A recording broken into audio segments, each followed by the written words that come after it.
Press the bell icon to never miss a video from 2IITians. A आपको set दिया है, B set दिया है, सी दिया है और डी दिया है. हमें वेरीफाई करना है A multiplied by A cross, या फिर बोलना चाहिए A cross B intersection C is equal to A cross B intersection A cross C. ठीक है, तो पहला पार्ट करने के लिए हमें जो रॉ मटेरियल चाहिए वो है बी इंटरसेक्शन सी. तो आप देखो बी और सी में कुछ भी कॉमन नहीं है, तो कुछ लोग ऐसे लिखते हैं और कुछ लोग ऐसे लिखते हैं. मैं ऐसा लिखना पसंद करता हूं. दोनों को ही नल सेट बोला जाता है. ये ग्रीक सिंबल है, इसको फाई बोलते हैं. ठीक है, ये नल सेट है, ये भी नल सेट है और इसको बोलते हैं हम लोग फाई, THI. तो अभी हम लोग ये यूज करेंगे क्योंकि ब्रैकेट थोड़ा देखने में मुझे ज्यादा अच्छा लगता है. उसी तरह हम लोग A क्रॉस B लिख लें. तो A क्रॉस B में A के एलिमेंट्स तो मैंने लिख दिए हैं और B के एलिमेंट्स हैं 1 2 3 4. 1 2 3 4. और चलो अब जरूरत आगे हमें पड़ेगी ए क्रॉस सी की. ए क्रॉस सी को भी लिख लें. 1 2 है और 5 6 है. तो 1 1 2 2 5 6 5 6. ठीक है, ए क्रॉस सी आ गया. अब हमारा LHS क्या है, इसी को तो वेरीफाई करना है हमें.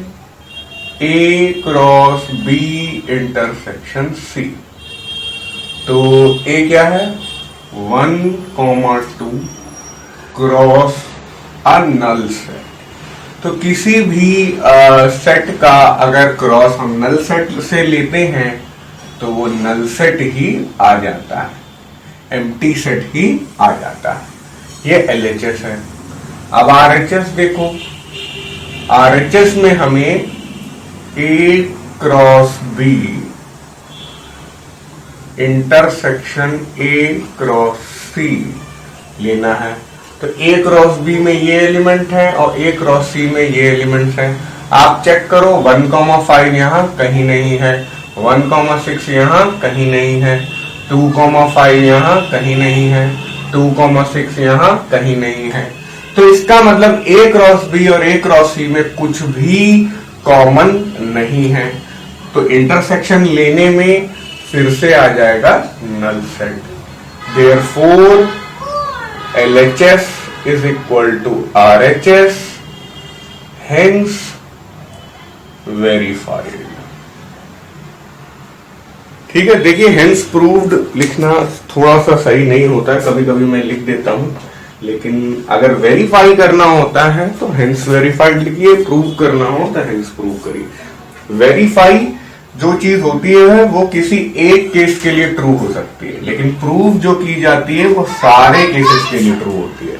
So this is done. अभी फर्स्ट पार्ट हुआ है, सेकंड पार्ट में आते हैं. ये भी वेरीफाई करना है कि A cross C is a subset of B cross D. तो A क्रॉस C तो लिखा ही हुआ है, इसको ऊपर ले जाएं और B क्रॉस D को लिखें. B क्रॉस D काफी बड़ा काम है. 4 × 4 16 ऑर्डर्ड पेयर्स आएंगे यहां पर.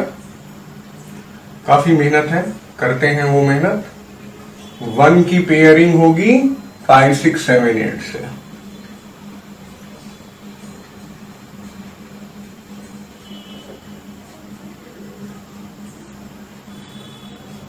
उसी तरह 2 की भी पेयरिंग होगी, 3 की भी होगी और 4 की भी होगी.